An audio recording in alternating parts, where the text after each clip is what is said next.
Good afternoon.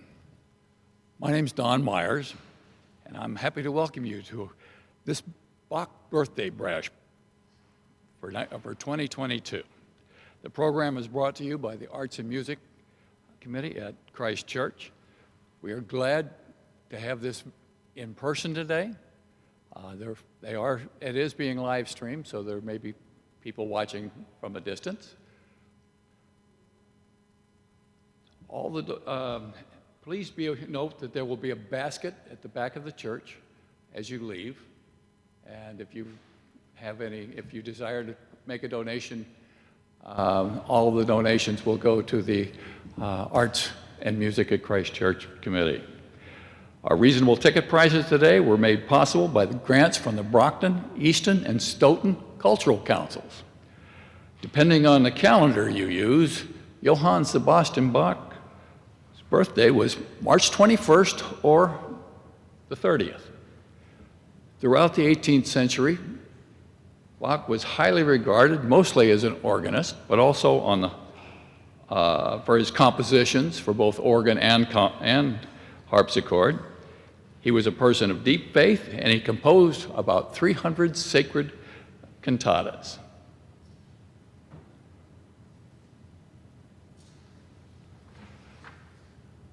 Following the concert today, you were invited to enjoy birthday cake and beverages in the fellowship hall downstairs. Our organist today is Richard Spicer. He has had a varied career playing the organ and harpsichord, as well as founding a chamber music group, leading community bands, and serving as a National Park Service ranger. He will be sharing comments about the pieces at various spots in the program. So now, please make sure all your electronic devices are either off or silenced. Make sure I'm in compliance too. Now, join me in welcoming Richard Spicer, presenting Music in the World of Young Johann Sebastian Bach.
Okay, thank you very much. Is this on? Very good. All right. Well, welcome, and thank you so much for choosing to spend a bit of your afternoon here for a birthday party for Johann Sebastian Bach, born, as we heard, March 21st, 1685. You know, when Bach died 65 years later in 1750, the headlines were not that the world had just lost its greatest composer.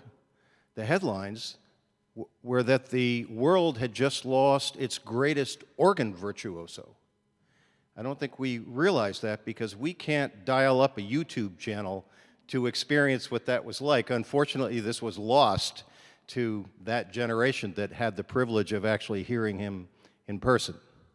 We, however, can do what I did, for example, just a week ago, go to Providence and heard a marvelous performance of the St. John Passion by Johann Sebastian Bach that throughout 2 hours moved me with this incredible interweaving of text and story and music, soloists, chorus, and orchestra, and you walk out of the building and you're changed for the whole rest of the day through the genius of that one man. Or I walk into a library and I go to the familiar part of the stacks, M, where the music scores are, and look for B for Bach, and there are volume after volume after volume after volume of his output. And you know, I stand back and I look at that and I scratch my head and I say, how in the heck did that happen? How did he do all that, you know? He came out of the womb like the rest of us. He walked around for a little while, and then he departed the earth. And look what he left behind. You know, some would say, okay, well, genius, of course. His innate ability. Innate, the word for born within. And Bach might have provided us with an answer for that by virtue of how many scores he inscribed soli Deo Gloria, to the glory of God alone. But of course, there's this other nagging factor for him and for us all. How well do you use your time? How much do you get done in the course of a day? How many hours are you disciplined? Are you focused? And Bach actually had a very direct answer for this. He said, what I have achieved by industry and practice, anyone else with tolerable natural gift and ability can also achieve. And yet there's a third factor, which is the focus of this program, and that is there's not one of us that exist on this planet and grow up from a young child into an adult without the help of fellow travelers here on the earth, most especially in the form of parents, important teachers, mentors, and then the wider work of others that you experience in print and in other media and that you study. And this was certainly the case with Johann Sebastian Bach. And although it's so difficult to go back in time this far, and even with the amount of source documentation we have for him, there are always many, many, many more questions that we have than we do answers. But yet we can trace some of this, and that's our journey this afternoon. He was born in central Germany, in a Germany actually that's not our Germany of today. It was really a set of politically fractured principalities, and yet a learned cosmopolitan area that was a central crossroads, north, south, and east and west trade routes that brought in, particularly, for example, influences from France to the west, from Italy to the south, and that there were four institutions that really governed life and that interweaved with one another in Bach's world, namely the family in which you were born, the town in which you lived, thirdly, the church in which you worshiped, and finally, the court that oversaw all legal and political matters. Now, Bach was born, as you probably know, into a musical family. He was actually representing the fourth generation of a whole set of Bachs before him. Look at the family tree, and he had multiple uncles and cousins in particulars who were in the business. His father was the town piper. And that may sound very trivial and even demeaning, but actually, the town piper was a very important job in the institution of the town. He organized all of the concerts and arranged the ensembles and so forth. One of the ensembles he arranged for a year included a young man in his 20s by the name of Johann Pachelbel, who lived in Bach's birthplace town for a year. Bach's father, Ambrosius, was a violinist, and that's what he taught his son.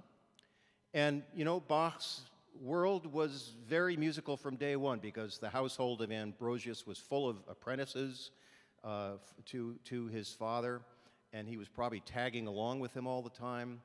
And in terms of exposure to the keyboard, one of his father's cousins played the organ nearby, and he probably tagged along with him too.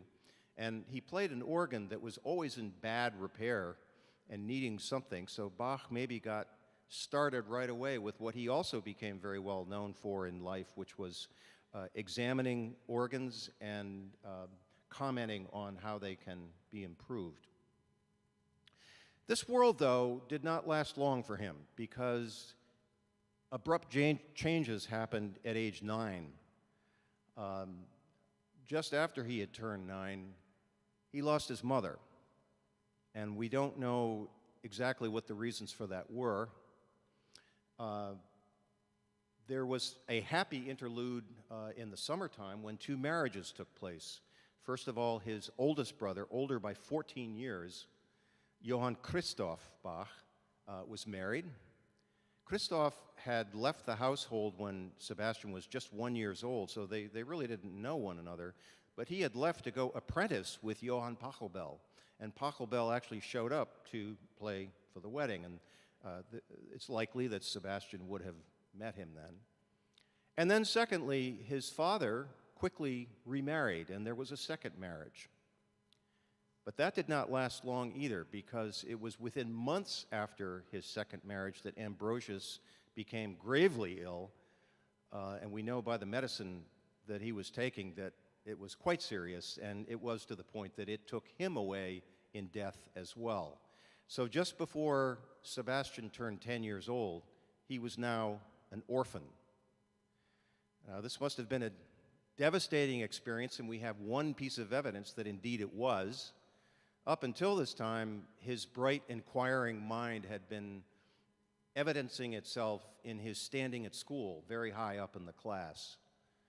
But suddenly during that year, his standing plummeted to the basement in a very uncharacteristic way. And fortunately for him, his teacher was a family friend, so no doubt provided him, as a teacher, with critical support, knowing what was going on. But then family stepped in, and this oldest brother I just mentioned, who had just married, Johann Christoph, living in an adjacent town, just getting started as a young man in his 20s, as a very bright musician himself. He took in Sebastian as well as one of his other brothers, and thus began the formation of a relationship with Johann Christoph that was critical. This would last the next 5 years, and as I mentioned, Sebastian's father had taught him violin, but not really keyboard. Christoph, however, was a keyboardist, and he had just studied with Pachelbel, and he provided Sebastian with his foundational training at the keyboard. Very, very critical. So there's this concatenation of teaching from Pachelbel's upbringing and training through to Johann Christoph, through to Johann Sebastian. Very, very, very critical indeed.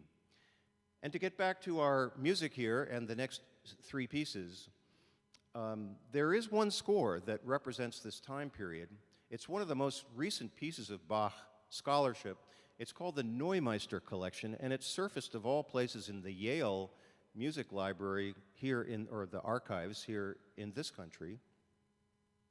It's a manuscript from the late 18th century, so nearly 100 years after what we're talking about in the household of Johann Christoph. And after careful examination in the early 1980s, by some of the principal Bach scholars alive today, it was determined that of the 80 pieces in this manuscript, I think about 30 or so, were indeed by Johann Sebastian in these early years when he's an early teenager. And I'd like to play some of these for you now. So they are reflecting this style of Johann Pachelbel, which bear in mind that all organists had the duty of, throughout the service, playing all kinds of organ music, of course a prelude and a postlude, but they were to be skilled enough to play a fairly substantial solo piece of organ music before every single hymn that was sung by the congregation that used that hymn tune, and these were very important bodies of compositions at the time, and that's what we're about to listen to. The first piece is actually very much reflecting this sort of, these student years, if you will, of Bach, because it is Pachelbel himself. It's Pachelbel verbatim, the first half of the piece. And then Sebastian uses it as a little exercise, and he tags on a transition. And then this first half is just using the first line of the hymn melody alone,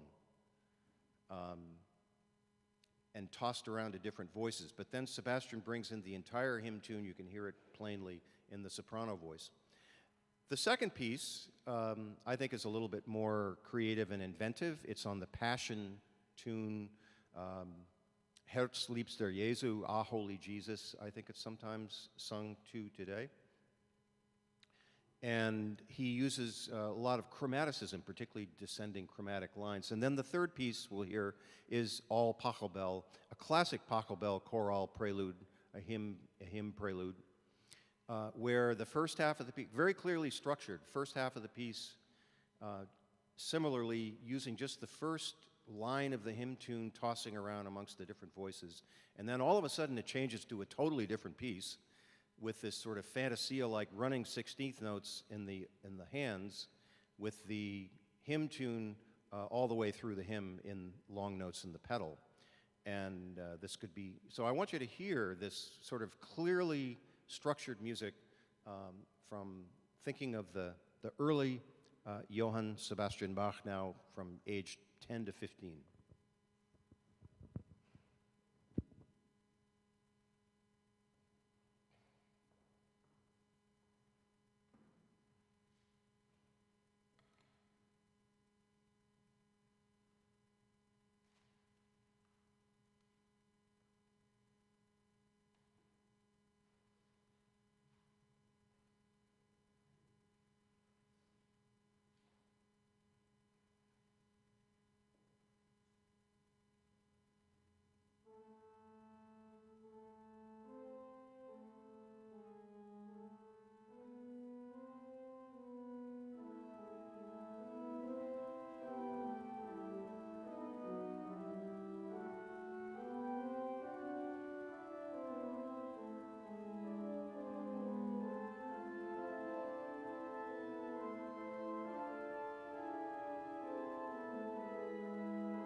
As I mentioned, this time period from age 10 to 15 came to an abrupt halt, actually, for financial reasons. Sebastian had two forms of support, financial support for this. One was because he was singing in the choir, and he had a stipendium for that. Even at age 15, he still had what was reputed to be a very, very lovely soprano voice. But a second form of scholarship that came from wealthy families that donated a pool of money to help out people like Sebastian dried up for some reason. And he had a choice to make. Now, most Bach, at this point, just like his oldest brother Christoph, at precisely this age, would abandon school and become a journeyman apprentice to a distinguished musician and enter into a professional musical career. But Sebastian, even at this age, showed the independence of his mind that he would exhibit throughout his life, and he chose to continue on with school, but he had to go somewhere else, and particularly where he could obtain further scholarship money.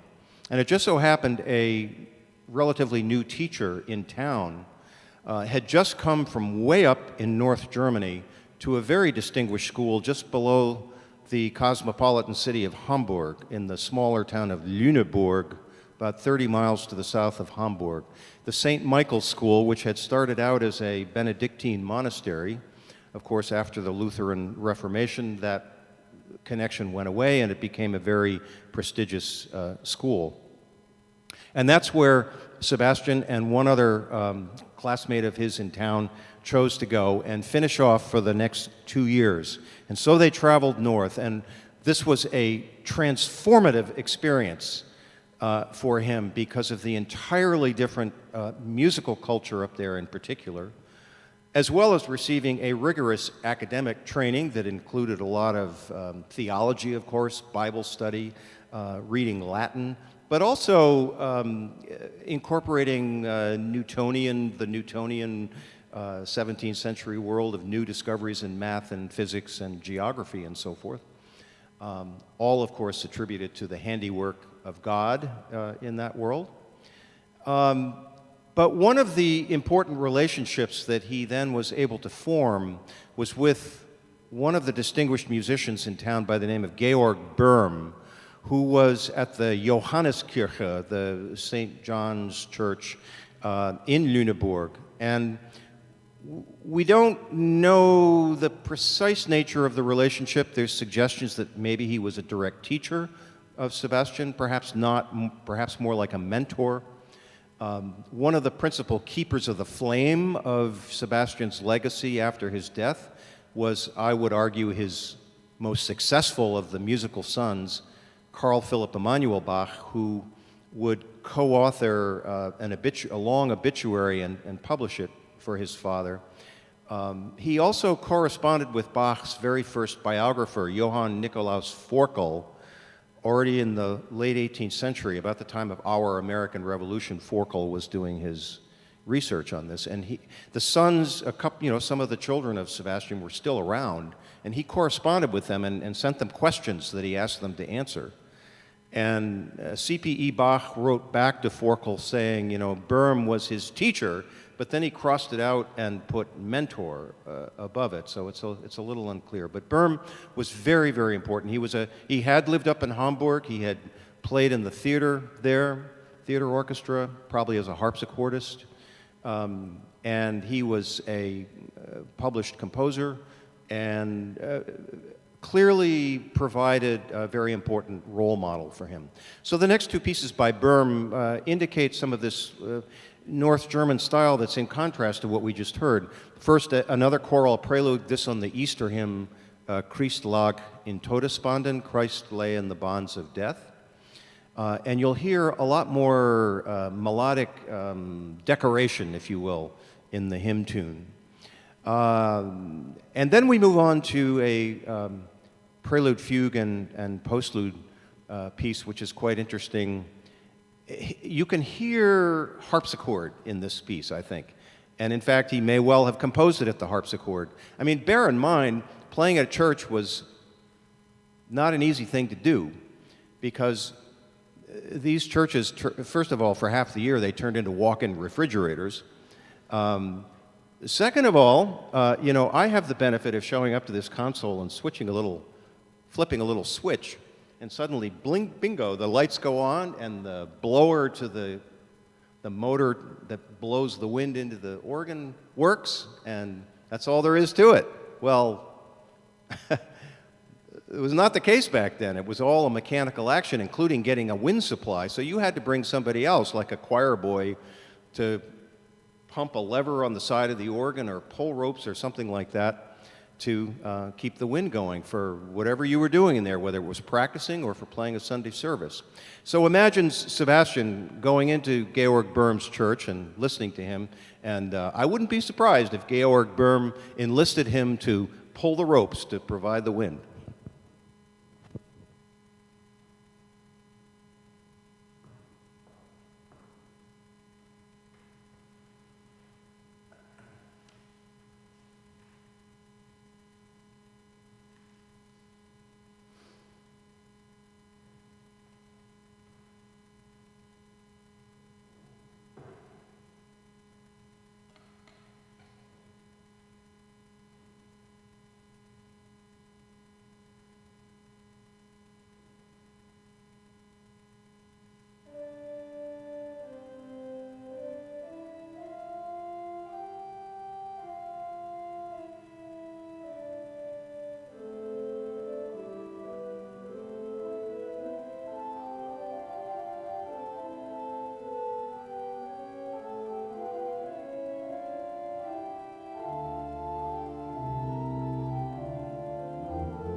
So again, Sebastian was 2 years up north in Lüneburg, developing this wonderful relationship with Georg Böhm, amongst other things, obtaining a rigorous schooling and finishing up essentially what would be the equivalent of our high school degree up to about age 17. But then, of course, when schooling was done, so too the financial aid came to a stop, and he had to return home, which he did. We don't know exactly what happened, but probably he kicked around for about a half year with his brother Christoph once again in Ohrdruf, the little town where Christoph lived next to where Bach had grown up. And he then joined the court of a neighboring town of Weimar as a lackey, just doing odd jobs, which I think he didn't particularly care for, but it would develop a fruitful relationship, nevertheless, that he would return to at a much higher capacity in a later job. But his first job was obtained in the town of Arnstadt, and bear in mind he's only 18 years old, and to obtain a full music director job with organist and so forth was really quite an honor. And it was a plum job too, because his duties were not all that time consuming. He didn't have to direct the choir, and he had plenty of time to kick around with his own composition and development of his own skills.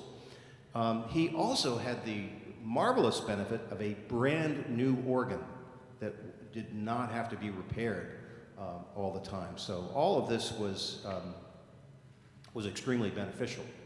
It was during this time period too, he was in Arnstadt for about 4 years, that another set of manuscripts surface, and I certainly won't get into all the musicological weeds on these, and there are many of them. But these were big keyboard manuscripts that have been traced after a tremendous amount of study over the decades. They have been traced to the household of Johann Christoph, and they are a wide-ranging selection of keyboard works, not only German, but North German, Central German, South German, but also French music in particular, widely represented. They happen to be all secular music, and indicating again this relationship with Georg Böhm, there are a number of his harpsichord suites that appear in these manuscripts. And there are works by Johann Sebastian Bach, the young Johann Sebastian now, that in some cases he has entered himself into his own hand. So the next two pieces are from these manuscripts reflecting this time period.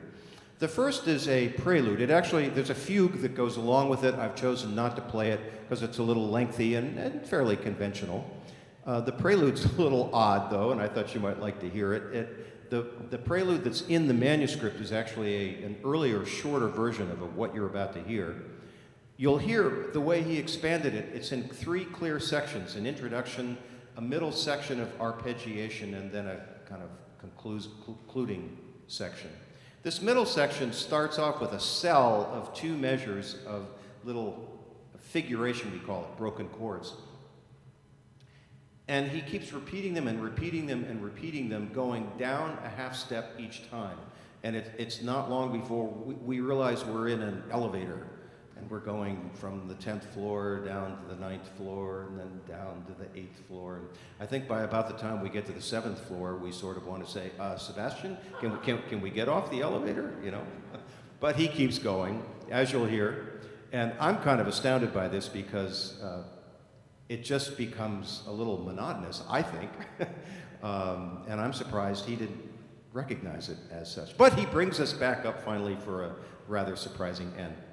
The next piece, another choral prelude, this on How Brightly Shines the Morning Star, is a really quite interesting piece. This is one of the very earliest of Bach's autograph scores, that is by his own hand.